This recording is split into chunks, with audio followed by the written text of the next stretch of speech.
এই হাসিনার অত্যাচারে আমরা সকলে অতিষ্ঠ। আমরা কিন্তু সকলে বলেছিলাম এই 5ই আগস্টের আগ পর্যন্ত, পূর্ব মুহূর্ত পর্যন্ত যে হাসিনা তুমি ক্ষমতা ছেড়ে দাও। আমরা কিন্তু কেউ বলিনি হাসিনা তুমি দেশ ত্যাগ করো। হাসিনা এমন কিছু কর্মকাণ্ড করেছে বাংলাদেশের জনগণ থেকে বাংলার মাটিতে ঠাঁই দেয়নি, পালিয়ে যেতে বাধ্য হয়েছে। তাই এই হাসিনার ফাঁসির দূষণা এখন রয়েছে। আজকে আমাদেরকে সজাগ থাকতে হবে এই বিষয়টার বিরুদ্ধে।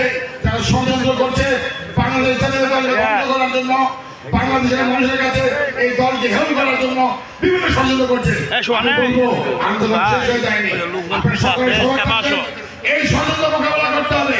এই ষড়যন্ত্র মোকাবেলা করে আগামী দিনে দেশটা তারেক রহমানকে বাংলাদেশে নিয়ে গিয়ে বিএনপিকে রাষ্ট্র ক্ষমতায় নিয়ে যেতে হবে। তবে আমাদের আন্দোলন শেষ হবে। এই আন্দোলনে সকলে ঐক্যবদ্ধ হবে, দলমত নির্বিশেষে সকলে এক কাছে দাঁড়িয়ে আগামী দিনে আন্দোলন করবে। এই আশা এবং এই আহ্বান থেকে রাখছি এবং আজকের 5 নম্বর ওয়ার্ডের এই সম্মেলনকে সাফল্যমণ্ডিত করুন এবং সফল হোক, সার্থক হোক এই কামনা করে আমি আমার বক্তব্য শেষ করছি। আসসালামু আলাইকুম। পাকিস্তানীয় জিন্দাবাদ। সকলকে ধন্যবাদ। আসসালামু আলাইকুম। ধন্যবাদ। আজিজার ভাইকে মঞ্চে আসার জন্য আহ্বান করছি।